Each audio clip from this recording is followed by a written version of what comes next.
La nuit de l'Aïd, l'Iran a décidé de riposter contre Israël par des tirs de missiles. 10 salves de roquettes en 12 heures dans différents quartiers de Tel Aviv.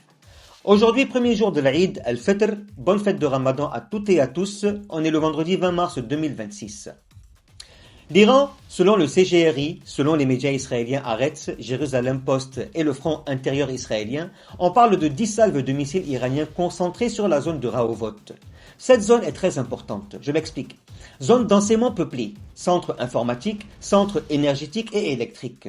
Elle compte de nombreuses installations énergétiques et électriques. On y trouve aussi l'Institut Weizmann des sciences et de la recherche. C'est le cerveau de l'entité israélienne qui avait été ciblé lors de la guerre des 12 jours par l'Iran. Mais aujourd'hui, la ville ou zone de Rahovot à Tel Aviv est à nouveau ciblée. Quel message l'Iran envoie-t-il, à part que c'est la nuit de l'Aïd al-Fitr, et qu'il répond à Israël et au ciblage du champ de Pars? Il est clair que l'Iran a décidé d'intensifier ses frappes sur les installations énergétiques et pétrolières israéliennes. Ils ont ciblé le complexe de Bazan, dont on avait parlé hier. Aujourd'hui, ils visent Rahovot. Les pertes commenceront à apparaître dans les prochaines heures. On saura s'il y a eu ciblage direct d'une centrale électrique ou d'installations énergétiques dans cette zone. On saura aussi s'ils ont de nouveau ciblé l'Institut Weizmann, car ils y avaient causé d'énormes destructions lors de la guerre de 12 jours en juin dernier. Aujourd'hui, j'ai lu une analyse qui dit que la guerre de 12 jours s'est arrêtée net quand Israël a commencé à souffrir. Si l'Iran arrive vraiment à faire mal à Israël via les installations énergétiques, pétrolières, gazières, les infrastructures ou des instituts comme Weizmann, ça veut dire que la guerre s'arrêtera immédiatement. Le deuxième message, c'est que l'Iran répondait aux propos de Bibi Netanyahu d'hier qui parlait dans un discours impérial. Un discours à la Kaiser. Le type parle comme s'il dirigeait le monde arabe et toute la région, décidant de ce qu'il va faire ou déplacer les oléoducs et comment traiter l'Iran. Comme s'il avait déjà gagné cette bataille.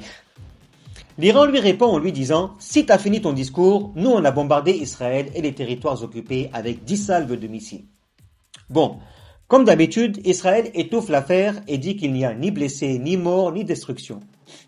Et que toutes les roquettes sont tombées dans les zones ouvertes. Allez voir sur la carte la densité de la population de la zone de Rahovot. Regardez-la sur le GPS comme ça. Quelles zones ouvertes y a-t-il là-bas?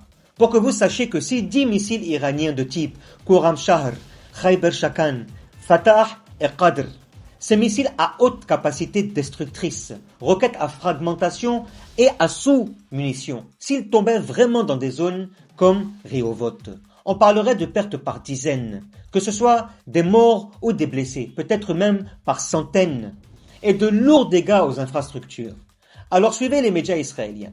Suivez les chaînes Telegram qui publient des infos sur les pertes à l'intérieur d'Israël. Parce que si vraiment 10 salves de missiles ont touché Rahovot, ça veut dire qu'Israël a subi de lourdes pertes la nuit de l'Aïd al-Fitr. Si vous avez aimé cette analyse, n'oubliez pas s'il vous plaît de me donner plus de force en vous abonnant à ma chaîne YouTube, en cliquant, en commentant « Je veux votre avis, ça m'intéresse » et d'activer la notification afin de ne rien rater de mes prochaines vidéos. Salam.